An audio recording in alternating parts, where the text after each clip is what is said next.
Welcome everybody to the third episode of Teaching Something, where we are going through the Path of Exile mechanics, building up from the fundamentals, and just getting content out there for reference materials so you can understand the mechanics of the game, something that you can go back to, share with your friends, and get those bite-sized pieces of information to digest and have a little bit more deeper explanation of the complicated mechanics and systems in Path of Exile. Today, I will be Professor Subtractum. As you can see here, this is my absolutely authentic diploma from GGG University, signed by Chris Wilson himself. That gives me the Master of Gaming from GGG University. Therefore, I am board certified to teach you about Path of Exile. Evasion will be our primary topic today. To kind of round it out a little bit, we're just going to be tacking on Spell Suppression. This was only added to the game in 3.16. It's less than 6 months old. Spell Suppression is in the realm. It is intended for evasion-based characters, although a lot of people are just putting it into every build that they can right now. So it really goes part and parcel and hand in hand with an evasion type of explanation. If Spell Suppression gets removed from the game, I can just say, don't watch the second half of the video. Today, we are talking primarily about evasion here. It's not that hard of a topic. If you have ever been confused about it, if you've ever heard someone say, oh, you don't understand evasion, it's entropy based, there's additional stuff that you have to understand, additional calculations, I'm here to explain that and just show you that it's not that scary. The other thing is, it says the very first line in the wiki here, evasion is not to be confused with dodge. Dodge is effectively removed from the game at this point. We can just start off with that. There used to be also the concept of dodge, which was basically also evading, but it was like a different layer of evasion. Dodge, by and large, is removed entirely from the game, so don't even worry about that anymore. What is evasion? Evasion is the first layer of defense that increases a character's chance to evade incoming attacks. Very key here is attacks. Evasion is opposed by the attacker's accuracy. Is actually a balance of those two things. If you evade is based on your evasion rating versus the amount of accuracy rating that the attacker is doing. So either, this is both an offense and defensive explanation here, when you're attacking versus the monster's evasion, or the monster attacking you with their accuracy versus your evasion. Along with armor and energy shield, evasion is one of the 3 defense types that can appear implicitly on equipment. This is a little bit old. There is a 4th defense type called Ward. It is forgotten about. All classes start with 15 base evasion rating. The base character evasion rating does not increase with your level. You just start with 15. Dexterity grants bonuses to evasion. Every 5 points of dexterity provides 1% increased evasion rating. So if you have 50 dexterity, that will give you 10% increased evasion. And if you have 15 base evasion at level 1, if you had 50 dexterity, that would give you 1.5 more evasion. And remember, Ray class is a brutal, unforgiving place, such that the gods have defined mathematics that any beneficial rounding will always be against the player, so that plus 1.5 evasion rating will actually just be plus 1. Non-multiples of 5 will be rounded up to the nearest multiple of 5. Oh, I take that back. One thing apparently gets rounded up. In the entire history of Path of Exile, one thing is rounded up. So that is specifically with attributes. It will round up to the next 5. But the actual calculation of the 1% here will then be rounded down after it calculates the amount of evasion that it is. Evading an attack prevents all damage and other harmful effects, including status ailments. This is the big reason why armor and evasion, people are just layering them together, right? Armor, it does mitigate the amount of damage incoming. It's not going to mitigate whether you get shocked or not, but it will also only mitigate physical damage. Evasion, you don't get hit in the first place. Doesn't matter if that incoming damage is converted to cold, fire, chaos, anything.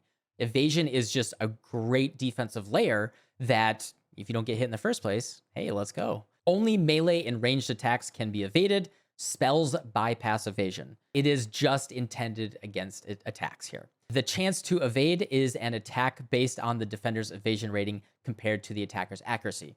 So chance to evade equals 1 minus attacker's accuracy times 1.25 divided by attacker's accuracy plus defender's evasion times 1/5 to the power of 0.9. Don't have to worry about that, right? You don't have to memorize the equation or anything. Key here is just to understand that the evasion rating that you're going to see here is actually pretty decent. All enemies by default of a certain monster level have the exact same accuracy. Now, there are things that can modify, map mods and stuff like that, that can modify the monster's accuracy. But assuming no map mods or anything, a monster of a certain level, so if you're in T16 maps, monster level 83, they will have a set amount of accuracy.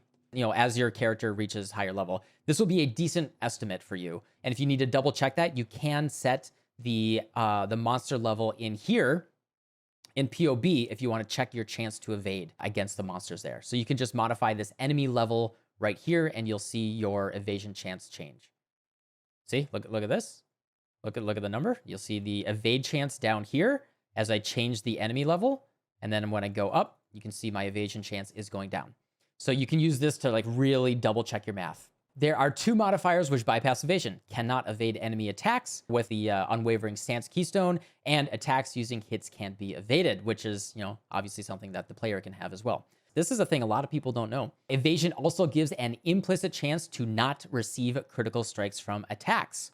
If an incoming critical strike hit succeeds the initial hit-miss roll, a secondary check is performed to determine the critical hit. So if you have a 50% chance to evade, you fail that, and then you get hit, then it will do a second roll, another 50% roll, that will then determine whether you get crit from that attack. Not only, can you evade 90% of the time, but also 90% of the things that come through, which is great, right? Because only 1 out of 10 attacks is going to come through when you have max evasion. Only 1 out of 10 of the ones that crit would actually crit you. Spectacular additional defensive layer. In today's day and age, a lot of people stack as much reduced additional critical strike damage taken. They'll even use the brass dome so they can't be crit at all. But it is good to know that that is a nice little defensive layer there. However, since spells can't be evaded, and this is, the additional thing is that this is not, the anti-crit is not doing anything for you there. You're going to be thinking about spells separately from evasion. Evasion does not calculate the chance to hit independently. And yes, to answer the questions, I think this is going to be the bulk of the conversation here, is talking about the entropy calculation. It uses a deterministic entropy-based system to ensure that enemies won't get long strings of hits or long strings of misses by chance. To summarize, these are the calculation steps in each attack. And if you've ever been scared off by this calculation, we're going to go over it. It is actually very, very simple to understand. If it is the first time an entity is attacked, let's just say you're the player defending, or if the time between the last attack and this one is larger than 100 server ticks, 3.3 seconds, randomize the entropy value from 0 to 99. Right off the bat, we're starting off with the numbers here. You're getting attacked right off the bat. First time enemy comes in to hit you. Let's say you have 50% chance to evade. A monster attacks.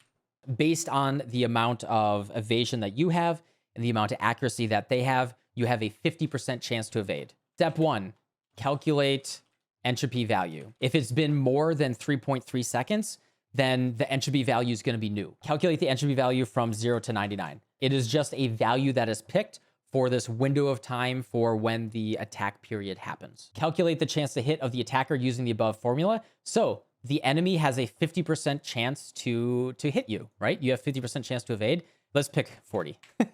50 would actually be unhelpful in this.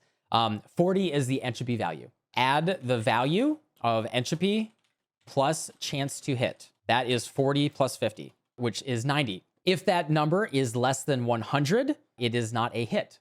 So if it is not a hit, then we add 50 to the entropy value. Final number is less than 100.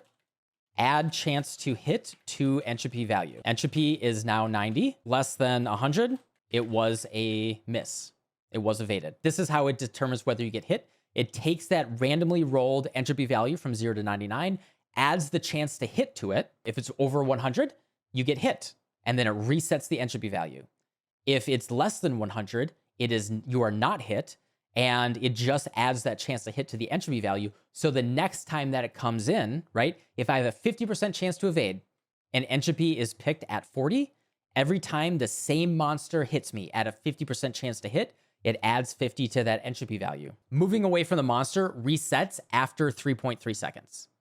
And this is the way that we can reset it. Why is evasion so good early game? It's mostly because of the way that armor is bad. The opposite of evasion, if you're making that defensive choice, would be armor. and you just can't get high enough armor values to mitigate enough damage, right? So if you just avoid one attack with evasion, you're already better off than armor that is mitigating, say 10% of the incoming damage. Other thing to add in here is that a critical hit is evaded on a separate random roll and will not affect entropy, right? So if you do get hit and you don't evade, it will just do a non-entropic.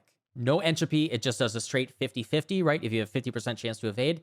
If you get hit, the monster rolls its critical strike chance, then you roll your evasion chance on that. It'll decide whether it will be a crit.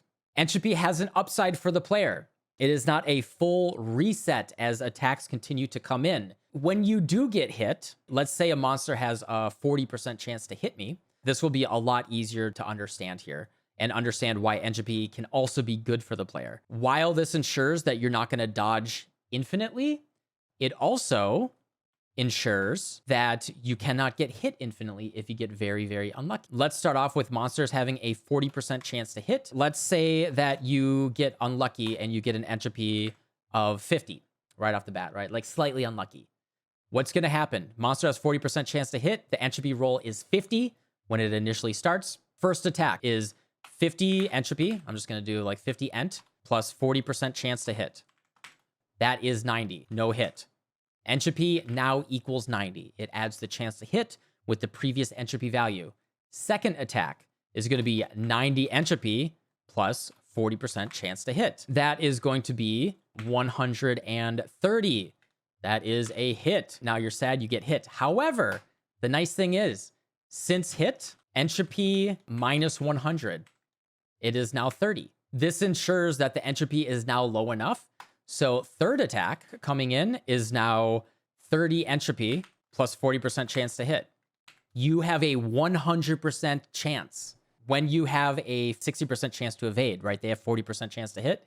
You now have a guaranteed missed attack coming in. 100% chance to evade that next hit coming in. That's going to be 70. 70, no hit. Great. We have to do this a little bit, right? Let's continue the cycle here. If we have a bunch of attacks coming in, entropy will now equal 70. 70 plus 40, 110. Hit. Sad. However, entropy now equals 10. Even better than when it got reset last time to 30.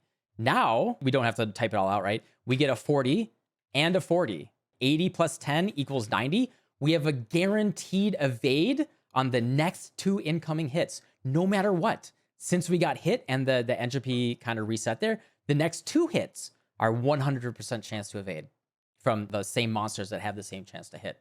You could get unlucky that the first, like the entropy rolls 99. As hits come in, will subtract to the point where you're going to have a couple dodges in a row. Like this is the core to understanding the way evasion works. Not necessary, but if you want to understand the system and why it's programmed this way, you walk through this and you can see that there just can't be strings of a lot of hits or a lot of misses. You could have a 90% chance to evade, but if entropy rolls 99, entropy at 99, right? Literally the worst possible chance, you're actually guaranteed to take that first hit because of the entropy roll. Now, with all that said, right, you have pretty good chance to dodge that first one, right? Look, you have literally a 90% chance out of that entropy roll. That's very fair. You still have a 90% chance to not get hit on the first time. But damn, you did get hit. The cool thing about entropy, you got hit you had a 90% chance to evade. You got hit on the first attack. Oh, that sucks. But guess what? Entropy now equals 109 minus 100. You will dodge the next 9 hits guaranteed. And then you get hit again, and then entropy will reset. So while you do get hit, you get guaranteed evasions after that, like for a while. That's pretty sick, actually. It actually guarantees you'll get closer to the average in a much smaller sample of time. If you're curious, we do have a chart here which will give you the actual percents. So that is the summary of just evasion by itself. We are going to move to spell suppression. When they removed dodge and mostly spell dodge, if you remember the old way that we used to build things, we used to go, if you were on the dexterity side of the tree, you would almost always go into acrobatics and phase acro. And that was basically your defense, right? The old glass cannon style of playing, which is not very popular these days. Anyway, Spell suppression is a layer of defense that gives a chance to have spell damage. Cut it in half. Characters do not have any base value of spell suppression. The chance to suppress spell damage can be gained from sources such as passive skills, buffs, quartz flasks, and modifiers on items, and can be stacked up to 100%. The spell damage prevented can be further increased by passive skills and items. Dexterity provides bonus to spell suppression instead of evasion if you use the Keystone Magebane, which is right here. I use this thing once in a while myself. 1% chance to suppress spell damage per 15 dexterity. That does say that you need quite a bit of dexterity, 1500 dexterity to get max spell suppression. But if you're a dex stacking build, like I am right now, it's actually not too hard to hit, not out of the realm of possibility. 50% of damage from suppressed spell hits is prevented, and damaging ailments they inflict. This is another reason why it's so strong. If you have like flat fire damage coming in, right? That's like, let's say it's a crit. You suppress it. That damage also gets cut in half before it calculates the ignite. So it's incredibly good for also mitigating that damage. Could even be a spell turning into like poison or something like that. This is really easy to understand. There's two numbers. There is your chance to spell suppress. There's no entropy. There's no funny business. It is a flat percent. You have 10%, you have 50%, and then the number that everyone wants is 100%. You can just hit 100% every single spell hit that comes in, independently calculated. If it gets suppressed, the damage gets cut in half. There is a mastery, and I think there might be like 1 or 2 items that allows you to reduce it beyond 50%. Like this mastery here, prevent plus 2%. This actually changes it to 48% damage taken instead of 50% damage taken. Every single spell hit's coming in, fireball's coming in with 100 damage. You have a 100% chance to suppress it. Fireball does 50 damage. And then you got your 75 fire res, so it's actually doing 12.5 damage taken. I really want to point out here is that spell suppression is an incredible additional layer, even on top of things like getting max res. Because certain things, if you have fought Uber Shaper this league, his yellow balls that he shoots out have insane amount of resistance penetration. However, spell suppression doesn't care about penetration or anything like that. It will, at the very beginning of the calculation, cut that damage right in half. You're not worrying about any scaling values or anything. It is just cut damage right in half. Incredibly strong and reliable defensive layer that, especially with the new scary spells that they're putting in the game, it's incredibly good. You generally just want to avoid the spiky damage. So like, yes, 50 spell suppression is okay, but there's a reason why people push so hard for 100%, because you want reliable incoming damage. That's not like, hey, sometimes a little spiky, sometimes it's not. The calculation for the amount suppressed is before resistance. Yeah, resistance is part of damage taken. All right, that's the end of the episode today. Hope you enjoyed it. Hopefully you learned something. Thanks for watching. Thank you so much, especially to the subscribers and the patrons. I can't thank you guys enough for supporting me and making this all possible. And I'm going to go get ready for the stream. Have a wonderful day, and I'll see y'all tomorrow. Goodbye.